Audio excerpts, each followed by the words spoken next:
नमस्कार। स्वागत है आपका दिल्ली लॉ फर्म में। आज हम प्रस्तुत कर रहे हैं एक अत्यंत महत्वपूर्ण सुप्रीम कोर्ट निर्णय का विस्तृत विधिक विश्लेषण जो नेगोशिएबल इंस्ट्रूमेंट्स एक्ट, विशेषकर सेक्शन 138 और जुरिस्डिक्शन से संबंधित प्रावधानों को लेकर पूरे देश में अत्यधिक प्रासंगिक बन चुका है। ये निर्णय है जय बालाजी इंडस्ट्रीज लिमिटेड बनाम HEG लिमिटेड, जिसमें सर्वोच्च न्यायालय ने चेक बाउंस मामलों में टेरिटोरियल जुरिस्डिक्शन के प्रश्न को एक बार पुनः स्पष्टता के साथ व्याख्यायित किया है। निश्चित रूप से ये निर्णय उन सभी व्यावसायिक संस्थाओं, कंपनियों, व्यापारियों तथा व्यक्तियों के लिए अत्यंत महत्वपूर्ण है जो चेक बाउंस मामलों में मुकदमे दायर करते हैं या उनके विरुद्ध दायर होते हैं। इस निर्णय के माध्यम से सर्वोच्च न्यायालय ने ये स्पष्ट कर दिया कि 2015 अमेंडमेंट के बाद जुरिस्डिक्शन का निर्धारण किस प्रकार किया जाना है और किस प्रकार पूर्ववर्ती न्यायिक व्याख्याएं इस क्षेत्र में संशोधित हो चुकी हैं। सबसे पहले हम इस निर्णय की पृष्ठभूमि को विधिक रूप से समझते हैं। HEG लिमिटेड, जिसका पंजीकृत कार्यालय मध्य प्रदेश के भोपाल में स्थित है, ने जय बालाजी इंडस्ट्रीज लिमिटेड, जो कोलकाता स्थित कंपनी है, को कुछ माल की आपूर्ति की थी।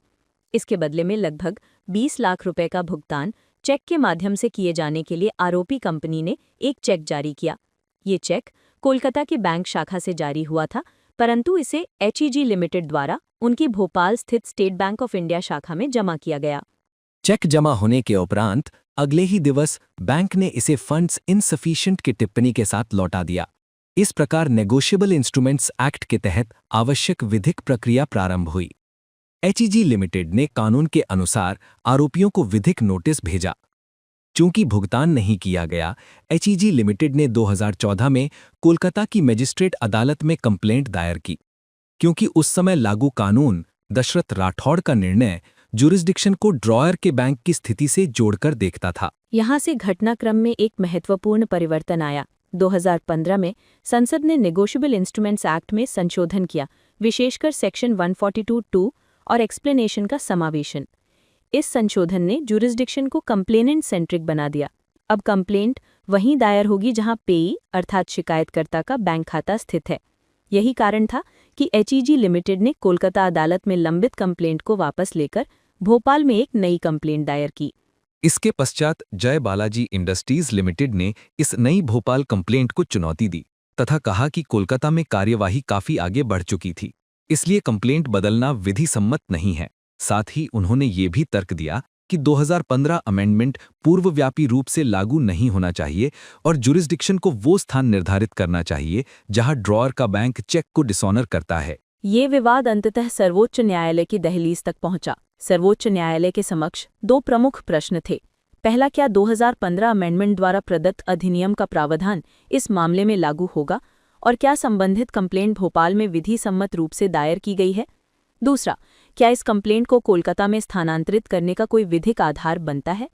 अब हम 2015 अमेंडमेंट से पूर्व के कानून की स्थिति को विधिक दृष्टि से देखते हैं। 1999 में के भास्करन के निर्णय में 5 अलग अलग अवस्थाओं को जुरिस्डिक्शन के रूप में मान्यता दी गई थी: चेक बनाना, चेक जमा करना, डिसऑनर होना, नोटिस भेजना और 15 दिन में भुगतान न करना।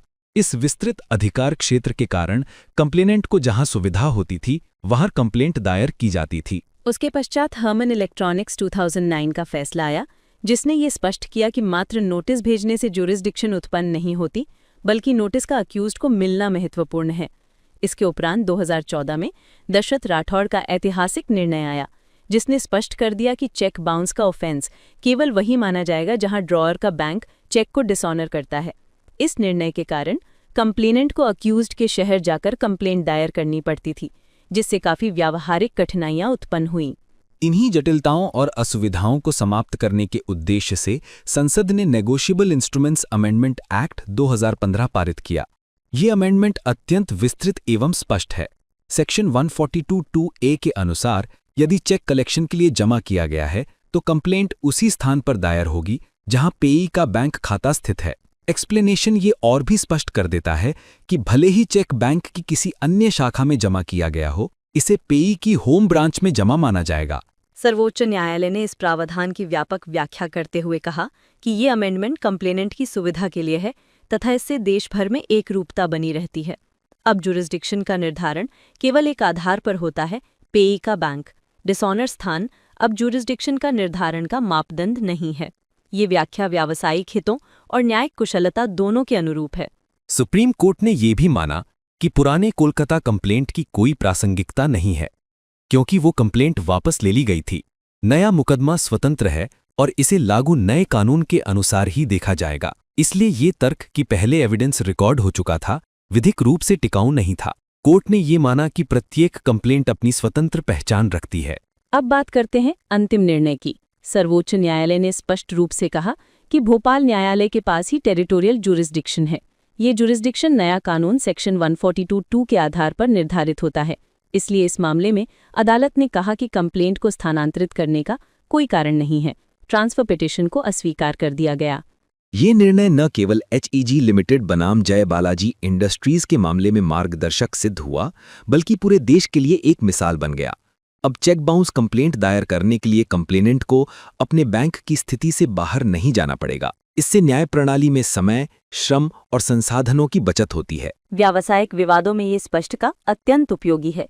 ये अमेंडमेंट और उस पर आधारित ये निर्णय धरातल पर न्याय वितरण को अधिक सरल, सुलभ और कंप्लेनेंट ओरिएंटेड बनाता है। ये भी ध्यान देने योग्य है कि ये कानून आधुनिक बैंकिंग और तकनीकी परिवर्तनों को समझते हुए लाया गया था, जिसमें चेक किसी भी शाखा में जमा किया जा सकता है, परंतु क्लियरिंग का स्थान अलग हो सकता है। एक्सप्लेनेशन इसी तकनीकी वास्तविकता को देखते हुए दिया गया था। अंततः इस निर्णय का सार ये है कि भारत में चेक बाउंस मामलों की टेरिटोरियल जुरिस्डिक्शन अब पूर्णतः स्पष्ट है। कंप्लेंट वहीं दायर होगी जहां पेई का बैंक खाता है, और यही स्थान होम ब्रांच माना जाएगा, चाहे चेक किसी भी शाखा में जमा किया गया हो। सर्वोच्च न्यायालय का ये निर्णय व्यावसायिक स्थिरता और न्यायिक स्पष्टता की दिशा में महत्वपूर्ण कदम है। यदि आपको भी चेक बाउंस, सिविल विवाद, क्रिमिनल मामले, हाई कोर्ट या सुप्रीम कोर्ट से संबंधित किसी भी प्रकार की कानूनी सहायता चाहिए, दिल्ली लॉ फर्म संपूर्ण भारत में आपके लिए उपलब्ध है। हम पूरे देश में विभिन्न प्रकार के मामलों को प्रोफेशनल विधिक सेवाओं के साथ संभालते हैं। अधिक जानकारी या सहायता हेतु अवश्य विजिट करें www.delhilawfirm.news। धन्यवाद। दिल्ली लॉ फर्म आपकी हर विधिक आवश्यकता में भरोसेमंद सहयोग प्रदान करने के लिए सदैव तत्पर है।